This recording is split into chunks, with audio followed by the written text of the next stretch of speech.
Quand vous avez la révélation de la miséricorde, vous ne pouvez pas garder rancune. C'est pas possible. Quand vous avez vu la miséricorde, naturellement vous pardonnez aux gens.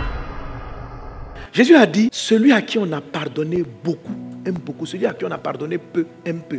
Donc ton amour de Dieu est fonction de la révélation que tu as du pardon que tu as reçu. Pour tout le monde, Dieu a pardonné beaucoup. Mais il y a certains qui ont l'impression que Dieu ne leur a pas pardonné beaucoup. Il y en a d'autres qui ont l'impression qu'il y a des pécheurs plus que eux. En fait, nous sommes tous des dangereux pécheurs, car nous portons sur nous non seulement nos propres péchés, mais les péchés de notre lignée. Alors quand tu réalises la valeur de la miséricorde de Dieu, ça fait que tu l'aimes davantage. Ça déclenche en toi beaucoup plus d'amour parce que tu vois qu'il t'a aimé. Si tu as une âme qui est meurtrie, ça veut dire que consciemment ou inconsciemment, tu as vu à des personnes ou à un système, ou même à Dieu lui-même. Si l'injure, la trahison d'une personne t'a affecté au point où aujourd'hui, tu rases les murs, si le rejet de ta mère t'a affecté, c'est qu'il y a quelque part, tu entends parler de Christ, mais tu n'as pas encore vu sa miséricorde. En tout cas, soyez content d'avoir été trahi. Trahi, ça fait mal, mais je t'assure que c'est la route pour rencontrer Dieu. Être rejeté, ça fait mal, mais ça va te donner d'avoir la relation de Christ. Parce que si tu arrives à passer cette étape, et puis dis, Seigneur, je vois en toi que tu es celui qui m'accepte. Tu es celui qui sait accepter. Tu es celui qui ne rejette pas. Tu es le seul qui ne trahit pas. Tu es le seul en qui il n'y a aucune injustice. Tu es le seul en qui il n'y a aucune humiliation. C'est ça la miséricorde. Quand tu vois ça et que ça devient une réalité pour toi, c'est comme si Dieu vient te mettre ta vie inébranlable.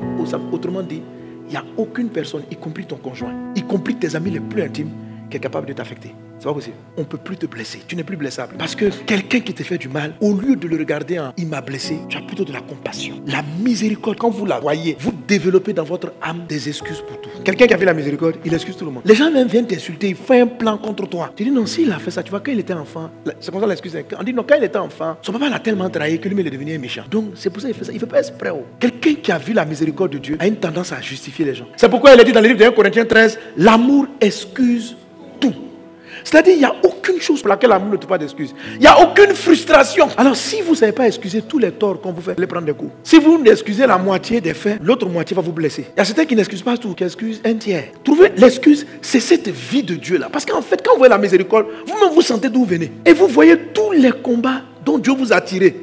Et ça vous donne de la compassion. C'est pourquoi après la miséricorde, il y a la compassion. Il faut que tu arrives à ça. C'est là que ton âme sera sauvée. C'est là que ton âme sera guérie. N'attends pas de la personne qui t'a humilié qu'elle change et qu'elle vienne te rétablir. N'attends pas. Parce que si c'est pas la lumière qui va jaillir de toi, elle n'est pas capable de le faire. Quand vous allez ressembler à Dieu, vous allez sauver les gens qui ont été méchants autour de vous. Un monsieur qui t'a humilié comme ça, dans quel coup il peut comprendre? Et puis quand on lui parle, puis il ne s'excuse même pas. Il est sûr qu'il a raison. Tu comprends?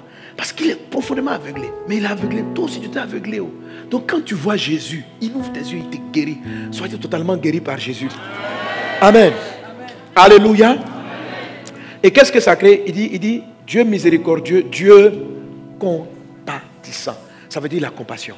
Dis avec moi, Seigneur, je te vois. Je vois ta compassion. Je vois ta compassion. Élève la voix et prie. Seigneur, révèle-toi à moi. Révèle-moi ta miséricorde. Révèle-moi ta compassion. Révèle-moi.